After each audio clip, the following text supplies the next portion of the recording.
Tonight, backpedaling on car tariffs. Trump's 30-day break after revving up a trade war.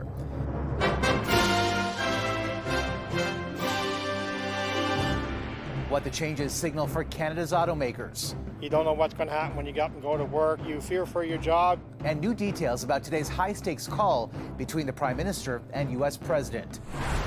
From consuming Canadian to cutting off American alcohol. Just have to drink a bit more BC wine and Alberta craft beer and spirits, and that's just fine with us. We'll stop selling any U.S. alcohol that we currently have in stock. How premiers are spouting off. Plus, the soaring Canadian cancellations to U.S. destinations and where travelers are going instead. Why Made in Canada labels are creating confusion. And giving a whole new meaning to breakfast at Tiffany's. How a jewel thief walked away with some expensive loot.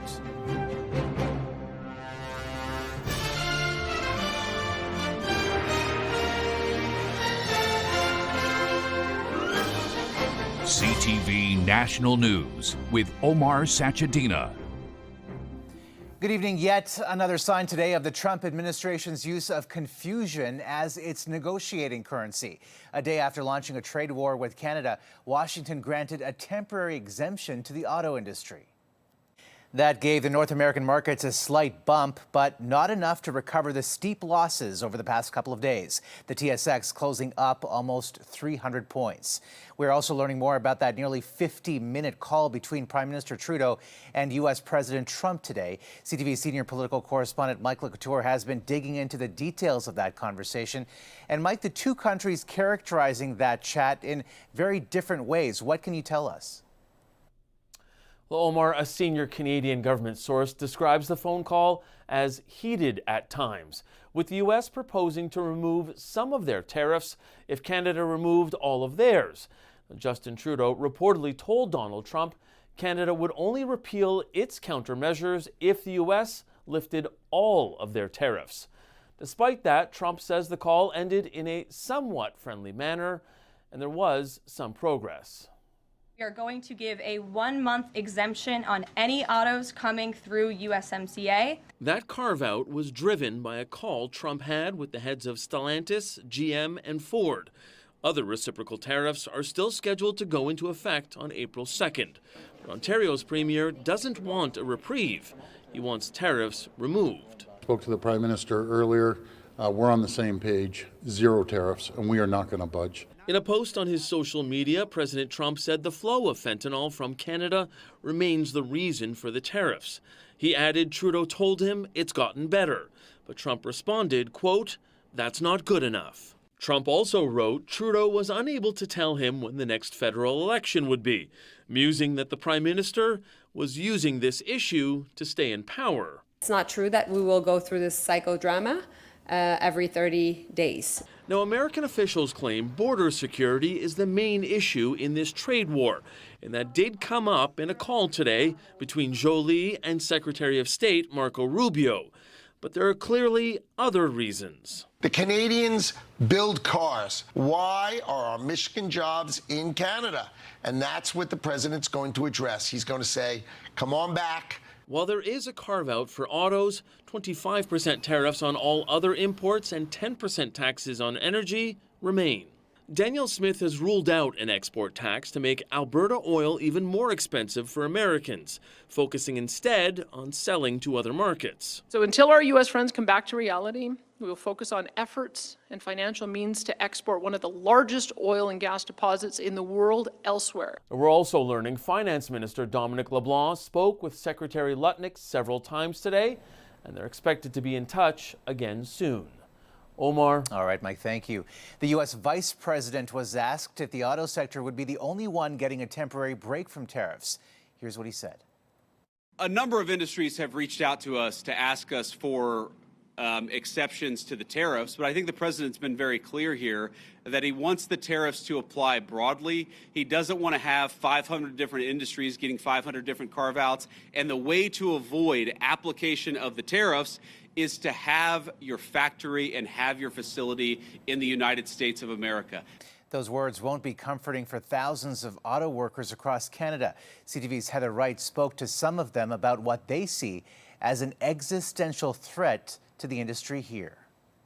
30 days doesn't offer much of a reprieve for auto workers who go to work wondering if it will be their last day. You fear for your job, you go in and do the best you can, but you don't know if you're going to get a tap on the shoulder and say you're being laid off next week, you're being laid off today. Brent Tree works at the GM Cami plant in Ingersoll, Ontario, and is also the president of Unifor Local 88.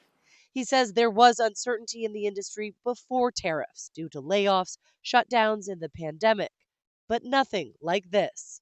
We were kind of hoping we were getting to the end of the tunnel. We could see a light, but now the light's starting to dim again with the tariffs, and we don't know what's going to happen. According to the White House, the 30-day pause on tariffs for the auto industry came following a call between U.S. President Donald Trump and the leaders of the American Big Three automakers, Ford, General Motors, and Stellantis. The maker of Chrysler, Dodge, and Jeep vehicles said in a statement this afternoon, "We strongly support his determination to enable the American automotive sector to thrive.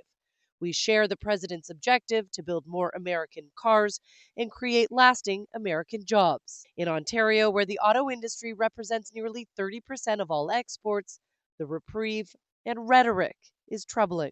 That always concerns me when someone says, yeah, give us 30 days as we ramp up to start moving south of the border. That's unacceptable. We need certainty. It's a sentiment echoed by those within the Canadian auto industry. If the automakers are going to negotiate something, then I'd like to see what it is.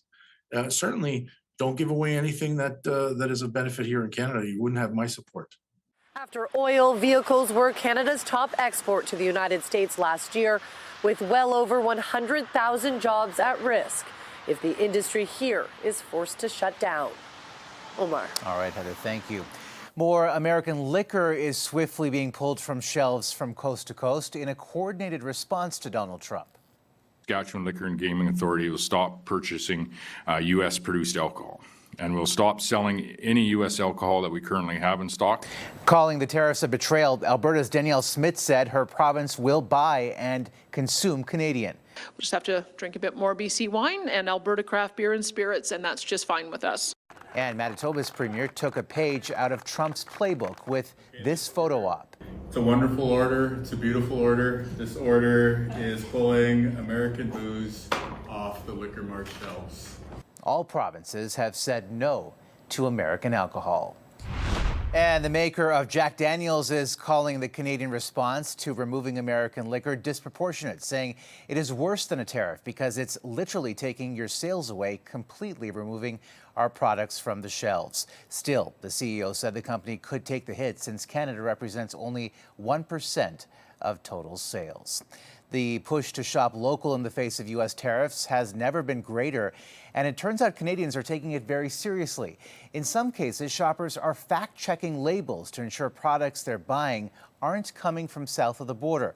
And as CTV's Alison Bamford reports, it's leading to more complaints about mislabeling. A lunch break grocery run for Fran Albright has turned a little political. I purposely just tried to pick every Canadian item I can and avoiding the U.S. products as well. And she did almost entirely. They have everything Canadian marked as well, so I found it pretty easy to do. Maybe added an extra 5 minutes of turning over a few products. But turning over a few products has more and more Canadians catching labeling errors. The Canadian Food Inspection Agency has seen a rash of complaints about items mislabeled as products of Canada or missing information about the country of origin. In Toronto, U.S. carrots were identified as Canadian, and these American apples were incorrectly labeled in Vancouver as a product of Canada.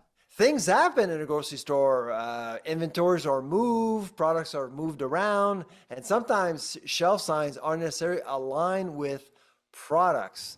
The CFIA says increased complaints have come in the last few months, coinciding with the Buy Canadian movement that's put labels in the limelight. Well, I look at labels a lot, and I did before, but now even more so. I've been avoiding the American stuff naturally. Identifying Canadian products can be a challenge for both the consumer and retailer. What we found out is you have to be pretty careful about what you label as a made in Canada product. There's pretty strict rules and regulations on that. But it's a change on the shelf that Josh McGowan thinks will be worthwhile. And if I had to guess, we're going to see an increase in those products selling more. And as Canadian sales go up, we've seen sales for American food products go down by as much as 7% in the month of February, which is huge. The CFIA is still reviewing the complaints, but says none of them have been about manufacturers mislabeling products or incorrectly claiming to be 100% Canadian. Alison Bamford, CTV News, Saskatoon. The federal government has been working to convince Donald Trump that Canada is beefing up border security and cracking down on illegal immigration. CTV's Alex Karpa checked in with southern Manitobans living next to North Dakota. I've got friends in the States and talking with them yesterday, and we're of the same take that, this is not good. Most days, Bill Turner's view is like this one. He's one of about 500 people who live in Gretna, Manitoba, just meters from the Canada-U.S. border. It's a little unsettling. Don't know what they're going to do, how far they're going to go. Turner says there's a Black Hawk helicopter that's flown over his place twice in the last week. Watching over vast expanse like this at the world's longest international border at 8,800 kilometers.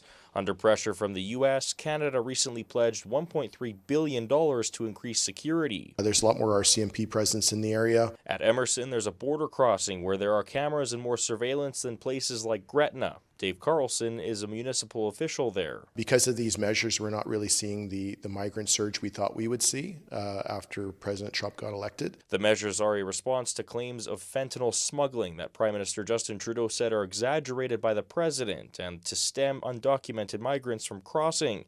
In January 2022, an Indian family of 4 froze to death while trying to cross the Manitoba-Minnesota border. Most recently, from June last year to January 2025, monthly illegal crossings dropped drastically. Don Weeb represents Altona as a reeve and sees less activity at the border. There's been some stuff coming across, but not like previously. So it seems to be under control. But it doesn't mean some aren't angry. We've always been good friends and neighbors. Let's stay that way, but it's going to be very difficult to do so with a president like that in charge. Visiting several towns in the area, those that live right along the border say the Trump tariffs will have a profound impact on small businesses as the costs for both imports and exports will rise. Alex Karpa, CTV News, Gretna, Manitoba. Canada's defense minister said today Ottawa is prepared to contribute peacekeepers to protect Ukraine's border with Russia should there be a ceasefire. It comes on the eve of emergency talks between EU leaders in Brussels about Europe's role as the U.S. retreats. Today, the CIA revealing it is pausing intelligence sharing with Ukraine. Here's CTV's Judy Trin. La menace russe est là et touche les pays d'Europe. In a nationally televised address, President Emmanuel Macron warned that it would be a folly for Europe not to recognize the growing Russian threat and that future U.S. military support was not guaranteed. The warning comes less than a week after the U.S. president scolded Volodymyr Zelensky after he pushed for security guarantees for Ukraine before signing a critical minerals deal. We gave you military equipment, and your men are brave, but they had to use our military. Since the deal was scuttled, Trump halted military aid to Ukraine and stopped passing on intelligence about Russian targets and when and where weapons were being deployed. We have taken a step back and are pausing and reviewing all aspects of this relationship. The one person who's happy that we might cut off intelligence to Ukraine is Vladimir Putin, this bully, this dictator. At Tuesday's joint address to Congress, Trump read a letter from Zelensky indicating he was ready to sign the critical minerals deal and negotiate for a ceasefire. But it was Vladimir Putin's actions that got a standing ovation from Republicans. Simultaneously, we've had serious discussions with Russia and have received strong signals that they are ready for peace. Wouldn't that be beautiful? Wouldn't that be beautiful? In the context of such overtures to Moscow, Macron will try to convince other European leaders to increase their arms production. France may also be open to extending its nuclear umbrella over other nations.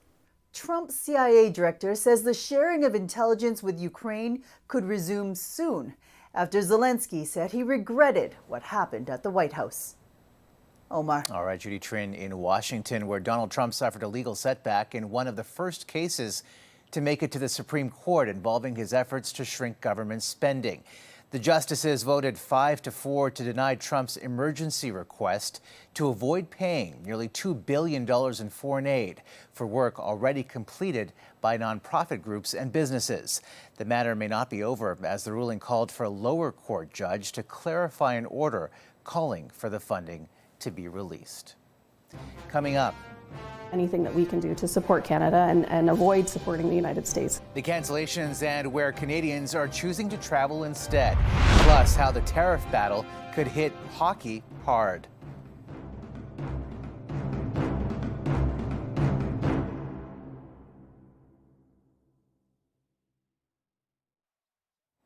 Canadians are protesting Trump's tariffs with their passports, and travel agents say they've never seen anything like it, reporting a sudden nosedive in American travel bookings and a big jump in cancellations. CTV's BC Bureau Chief Andrew Johnson on where else people are putting their money. Yeah, we're going to go to a monkey sanctuary, aren't we? In the Gleiser family's Ontario living room, excitement is running high for March break in Mexico. We're excited to go to a beach and have some fun in the sun. But the original destination was Myrtle Beach until the Gleisers could no longer stomach spending their travel dollars in Donald Trump's United States. We do not like his disrespect for Canada, for our Prime Minister, for our resources, all these claims, he doesn't need what we have. Anything that we can do to support Canada and avoid supporting the United States is what we're doing right now. That meant canceling their trip and losing their deposit, along with 4 other families, and they're far from alone. This is such a fluid situation. We've never seen anything like this. Travel agents are reporting a year-over-year 40% plunge in bookings to U.S. destinations for the month of February. Flight Centre also says 20% of Canadian travelers who did book American travel between November and February have since canceled. Definitely emotional. A lot of sentiment towards feeling that trust has been broken now, and they just really want to travel anywhere but the U.S. She says along with Mexico, popular alternatives are the Dominican Republic and Jamaica, even Japan, where the Canadian loonie still goes a long way. Canadians may also be turning to iconic domestic attractions, such as BC's Whistler Resort. In a statement, Tourism Whistler told us regional visitation from both BC and Washington has been strong so far this season compared with last year. The youngest Gleisers still hope to visit America someday. Mom says in 4 years, if Trump comes out of power, then we'll head back to Disney World. But for now, the U.S. is a no-go. Andrew Johnson, CTV News, Vancouver. Still ahead. The gutsy crime that's a bit hard to stomach.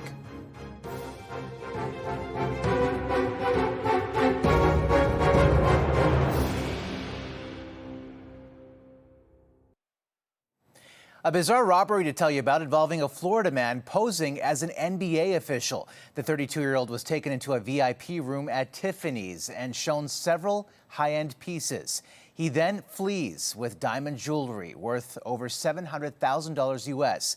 He was eventually caught by police, but where was the loot?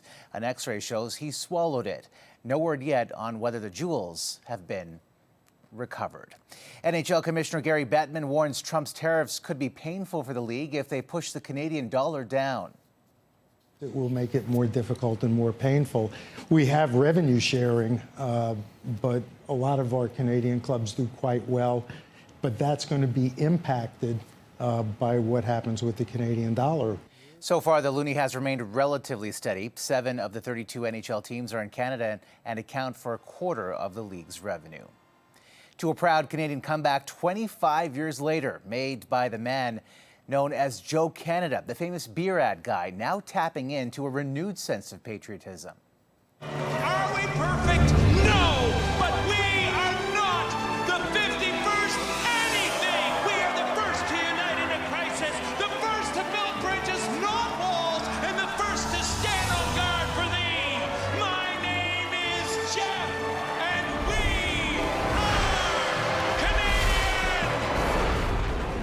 Jeff Douglas's new rant on what it means to be Canadian, inspired by the original a quarter century ago. I have a prime minister, not a president. I speak English and French, not American, and I pronounce it about, not a boot. I can proudly sew my country's flag on my backpack. A lot of us remember that one. Still ahead, a fond farewell to a hockey arena steeped in history and tradition.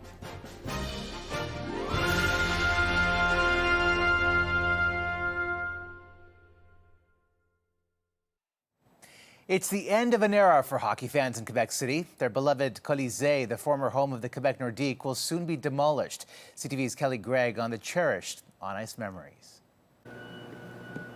The home of so many hockey highlights has been used as a storage space for the past decade. The seats covered in dust, the end of its life now writing on the wall. Originally built in 1949, it was dubbed the house that Beliveau built, as the legendary Jean drew massive crowds playing for the Quebec Aces. It became the home of the Nordiques in the 1970s, as fans flocked to see the newest NHL franchise. There are a lot of card-carrying Nordique fans here tonight. So it was amazing for a young fan like me to go to watch the game. The rivalry with Montreal came naturally, especially for Habs fans born in Quebec City, like radio host Vincent Cochon. It was an opportunity for the people of Quebec City to battle with Montreal, like the big city. In addition to the Nordiques, the arena hosted the World Juniors and Rendezvous 87, pitting the NHL's best against the Soviet Union. Mario Lemieux shoots, score! In the 1980s, the rink underwent major renovations, increasing its capacity to over 15,000 to meet the standards of a professional arena at the time. But it still held its unique charm. The stands at Le Colisée were so steep. You were very close to the action. The fans could smell the players, and the players could feel the fans, very much so. The building played host to hockey history, including Guy Lafleur's return home in 1989. And as a launching pad to the career of stars like Peter Stastny, Matt Sundin, and Joe Sakic, among others. But after 2 NHL lockouts and financial struggles, the team left for Colorado in 1995. The Colisée closed in 2015, the same year the Centre Vidéotron, built just next door, opened. The Colisée will now be torn down. It'll take 2 years and cost around $20 million. You could definitely enjoy a hockey game at Le Colisée, even if you were not a big fan, just by the ambiance. It's a very special hockey place here. It will always be that, always. After 76 years, for Quebec City fans, it's the end of an era. Kelly Gregg, CTV News. And that's a snapshot of this Wednesday. For all of us at CTV National News, thank you for watching. Good night, and see you tomorrow.